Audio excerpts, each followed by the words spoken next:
Hello everybody, it is time once again to talk about what else I saw in February. First up, we have a World War II movie, ding ding ding, 1969's The Bridge at Remagen, which is set at the tail end of the war. The Germans are ordered to blow up their last bridge, trapping several thousand people on the other side, oh well, before the Allies can take it, except a couple rogue officers conspire to hold the bridge for as long as possible. At a certain point, people on either side start changing their minds about what they want to do, and the whys and wherefores of what's going on with the bridge at any given moment can get a little confusing, but this was a fun movie. It's got a fine, rousing score by Elmer Bernstein, exciting action, good explosions. The emotional core of the story is the passive-aggressive camaraderie between stars George Segal and Ben Gazzara, something that maybe should have been more apparent in order for the final act to elicit the desired response. But Robert Vaughn is there, playing the coolest German officer around with his cool car and cool sunglasses and cool cigarette case and cool leather jacket. This being a 1969 film, it's reflective of the era, bringing Vietnam War attitudes to a World War II story, featuring a rough, jaded group of soldiers disinterested in the fight and resistant to authority figures, and having an enemy that's not entirely unsympathetic. Movie number 2 came along because we had just finished watching season 1 of The Invaders, and while we were waiting for what seemed a ridiculously long time for season 2 to come in, Mom wanted to know what other things Roy Thinnes had been in that she might want to see. I found this movie, Journey to the Far Side of the Sun, also known as Doppelganger, which is a science fiction film that he made right after The Invaders concluded. At first I just bookmarked it for a later date, but then when I found out that Herbert Lom, one of my favorites, was in it, I made it a priority, and we managed to squeeze it in before continuing on with The Invaders. Unfortunately for me, Herbert Lom is not in the movie for very long at all, so that was a bummer. This one's another movie from 1969, set in the future when a two-man flight crew is sent into space to investigate a new planet that has been detected in the solar system, similar in mass and orbit to Earth, and exactly opposite its position relative to the Sun. An astronaut, played by Roy Thinnes, and an astrophysicist, played by Ian Landry, go to investigate and, if possible, land. But things go awry when they return home in half the time required for the mission. This is one of those movies that goes along relatively straightforward for the most part, and then everything goes a little haywire, and as the credits roll, you and your movie-watching buddy look at each other and say, "What?" It's kinda slow and a little strange, definitely taking some cues from the previous year's 2001: A Space Odyssey. It's also very 60s, even though it's supposed to occur in the future. My mom and I both enjoyed it for the most part, up to about the last 15 to 20 minutes, when we started getting lost, and stayed lost right through to the end. She felt like there were some scenes missing which might have tied all the pieces of story together, and I would have liked a little more explanation. In the end, though it might not always be perfectly coherent, I think it's enjoyable if you just sit back and enjoy the sedate, dreamy pace of outer space travel, the visuals, including some very trippy sequences, and the creepy mystery of the main plot. The third movie is a black and white thriller from 1949, The Reckless Moment, which was directed by Max Ophuls and stars Joan Bennett as a mother who tries to separate her daughter from a no-good older man. When the man accidentally ends up dead on their property, the mother sets out to keep her daughter from police scrutiny. But then James Mason comes along, playing a professional blackmailer with a packet of incriminating letters. This was a taut noirish suspense film with some good cinematography. The daughter's a pill and I couldn't stand her, but I can't say I fault her loyal mother for wanting to do anything to maintain her innocence, even though she makes quite a few mistakes, and everybody knows that 9 times out of 10, when you remove a body from a crime scene, you actually just end up making your situation worse. If you're a James Mason fan, this is a good movie for you. I liked the twists with his character, where he's a ruthless blackmailer, but develops sympathy for Bennett's plight. The resolution was a shade convenient, but probably the best way this story could have ended. Movie number 4 is a Vietnam War movie based on a true story called Bat 2-1. Gene Hackman plays a missile expert whose plane gets shot down over the jungle. He's the only survivor, and because he's a VIP, he's a hot target for the Viet Cong.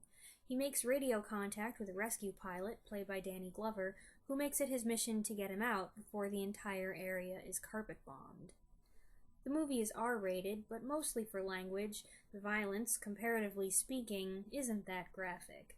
I enjoyed the unusual friendship that Hackman and Glover's characters forge over the radio, as Hackman gets his first bitter taste of real war up close and struggles to reconcile the taking of human life as a necessary cost of survival. Our fifth film is another World War II movie, or rather a post-war movie, 2018's Unbroken Path to Redemption, which tells the true story of what happened to Louis Zamperini after the war. Some of you may have read the excellent book Unbroken by Laura Hillenbrand, and if you haven't, I highly recommend it. It's one of my favorite World War II books. Or you might have seen the 2014 Angelina Jolie directed film adaptation, which was pretty good. Contrary to how it might sound, this is not a remake of that movie, it's more of a follow-up. The events that the first movie focuses on, Zamperini's life up to his release from the POW camp, are covered in the form of a newsreel over the opening credits. And then what commences is the rest of the story, a things get worse before they get better narrative covering what happened to him after he came back a hero. His struggles with PTSD and alcoholism, his unsuccessful attempts to find work, his difficulty keeping his new marriage together, his thirst for revenge against the bird, and his bitterness and resentment toward God. This is a Christian movie, and Christian movies do have a reputation, sometimes deservedly so, for being corny or poorly acted. I did not find that to be the case here. The acting was very good, the special effects and historical details well executed, the writing convincing, and Zamperini's nightmares and flashbacks were especially good. You might think, I already saw this movie, why'd they have to make another one so soon? But it's not the same movie, I promise, and I really enjoyed it. Movie number 6 is a crime drama, 1956's Please Murder Me.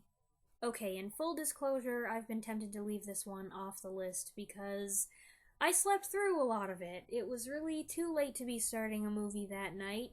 Plus, I'm pretty sure I would have been more engaged with it if the quality of the version streaming on Amazon Prime was better.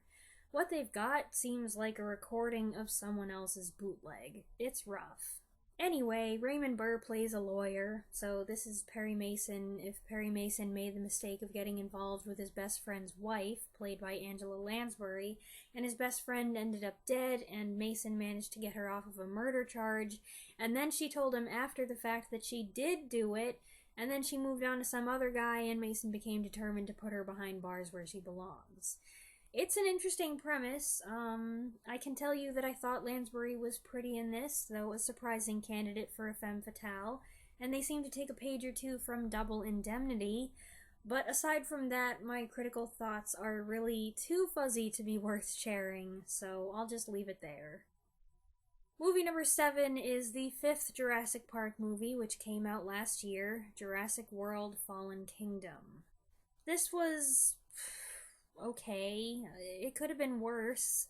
Let's see. I find the thing about the environmentalists wanting to save the dinosaurs from the volcano pretty ridiculous, except that's probably the most realistic thing about the movie. It was no surprise at all that guy you'd vote most likely to turn out to be a villain turned out to be a villain. The new dinosaur, the Indoraptor, was alright, pretty creepy, although I couldn't for the life of me remember what the Indominus Rex from the last movie was like, so any resemblance there was lost on me. I do appreciate that the next logical step after man has used genetic engineering to bring back the dinosaurs is for man to use the same science plus the surviving dinosaurs to create his own new species of dinosaurs and weaponize them, so I don't mind that as the plot for this sequel trilogy. It's just that I have a hard time getting excited about this. There was so little here that was original or exhilarating, and the abundance of pointless so-called Easter eggs really started to annoy me. I lost track of how many obscure little things are copying something from the first movie, and for no real reason at all except to make your mind connect the two and say, hey, that looked or sounded just like that other thing. I recognized that. It was nice to see Ian Malcolm again, being the voice of reason, although the strategically placed cameo felt awfully short. Jeff Goldblum is one of the most popular people in the world right now, so couldn't they give him a little more to do? If you want an opposing opinion, though, my mom enjoyed the movie well enough, so there's that. And lastly, movie number 8 is a TV movie from 1974 called Where Have All the People Gone? Amazon recommended this one based on other stuff we'd watched, and apparently they've got our number. Mom read the description and immediately wanted to watch it. The quality's not the best. It's another one that seems like it was recorded from a VHS tape. I almost bailed 2 minutes in, but either it got better or we just got used to it. Peter Graves stars as a father who's up in the mountains on vacation with his family and some friends when there's a brilliant flash of light followed by an earthquake. One member of the group gets sick, dying before they can make it down the mountain, and his body turns into white powder. Our survivors make it back to town, only to find an empty, post-apocalyptic world where there's no electricity, animals are acting crazy, nearly everyone is dead, and those who remain are desperate. Does this premise sound a little familiar? Yes, but if you like this kind of story, then you're probably on board for any incarnation of it. This one operates on a low budget, and where it's 72 minutes long, it only takes the story so far, but it's interesting and pretty well acted, so if end-of-the-world scenarios are your thing, you might want to check it out. Alright, that's it, minus a couple other things which I will be reviewing separately soonish. I hope you enjoyed the month's list. You're welcome to share your thoughts on any of the movies I mentioned in the comments down below, and I'll see you next time. Thanks for watching!